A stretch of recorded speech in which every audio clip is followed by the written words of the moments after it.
Hello everyone, on today's video I want to talk about leveling and like some tips to progress on the leveling in case you're having difficulty with the PvE, which is understandable. This game with lag and the PvE being actually difficult can be very frustrating to play. So here are some tips that I wish I knew before I started leveling.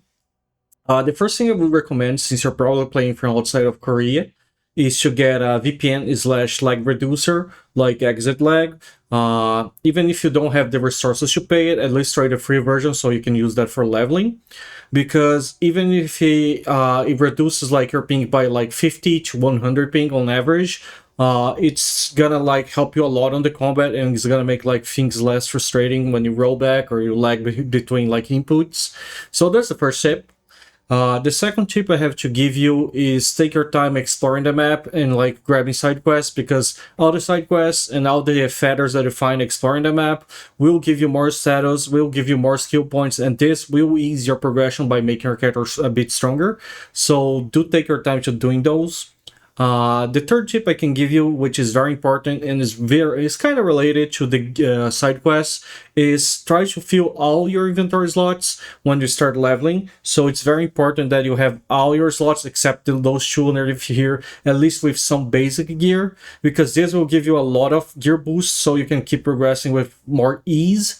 There's a lot of side quests around level 22 that you start unlocking and getting all those accessories just by playing, or you can do by crafting, but I don't recommend the crafting because it takes way longer. So just do the side quests for at least the accessories if you don't want to do the other side quests on the map to get the extra status points, because at least the accessories will just raw boost your entire gear set, and that's important for the next step. So the fourth tip I have to give you, actually upgrade your gear. So what you're gonna go is you're gonna go here on the enhance all, and what you're gonna do from here is actually grab your gear that you have, right? So let's say this ring. You're gonna put it there, and you want to enhance it to at least level 2 or 3 if you're having problems. And then you're not wasting resources, you are wasting only your free currency. But what you can do later is break this. So for example, I'm gonna remove my ring just to show you. You're gonna go down here, you're gonna see, because my character is in front, sorry, but there's an icon down there that is like a science icon, and you're gonna select the item, and then you can extract, and you can see when you extract your item, you're gonna get back all the resources plus the item extract, so you don't have to be scared of using those resources to level up your gear, because when you extract this gear, it gives you back all your resources, 100% of it. So that's a big thing that a lot of people don't know. You can literally upgrade your early gear, and it doesn't matter, because when you extract, you get the resources back. Another thing that people don't know, and that's my fifth tip for you, is on the upgrading of the gear, you're gonna have the belt, which is this, right? And you're gonna have this orb. You can use these materials here to upgrade it, and you get these materials from doing some random castles / dungeons, kind of the side quests as well. And you can upgrade your belt straight away and your orb straight away, because you don't get new orbs and you don't get new belts on the orb slot. You actually get this other badge here, which is the PvP badge, and use the same resources. So if you're focusing mostly and you want to do more PvP, I would suggest saving your resources instead of putting them in the orb, so you can start evolving the PvP badge instead. Alright, when you start leveling, that's those badges, those green belts and green badges, right? You're gonna reach level 10, and what you want to do when you reach level 10, you want to go to this substance morph menu here, and you want to look for the gear, and you can see here that you can just unequip your level 10 belt, and you're gonna evolve it to the blue version of it. That's why I said you can just upgrade this piece of gear without worrying, because you're gonna have to evolve it anyways. Just keep in mind, like I said, for the orb, you might want to keep the resource instead of the orb for this other badge, because this is the PvP badge in case you want to do PvP. All right. The other tip I have for you is, if you want to enhance a little bit further your equipment, you can go to enhance all again, and you can go to the mana stone, and now when you click here, you're gonna be able to use a resource called the Lesser Mana Stone or the Lesser Soul Stone, which is for accessories, and you can use this to reroll the extra status that you get. But be aware that this will give you some random status, and you don't get this stone back when you break, when you disenchant, you extract this item. That means the resource that you're using here is not coming back. I only recommend doing this if you're truly struggling and need a little bit of more gear power. Otherwise, don't do this unless you have gear that you already plan to use for a decent time.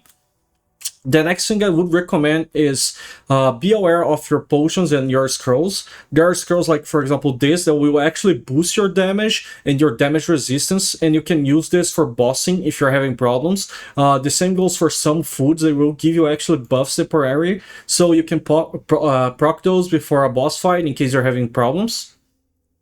The other thing that you can do is your inventory and your health potions that you get don't share cooldown. That means you can put a lot of health potions here, and you can just use a bunch of them based on the need that you have for the fight.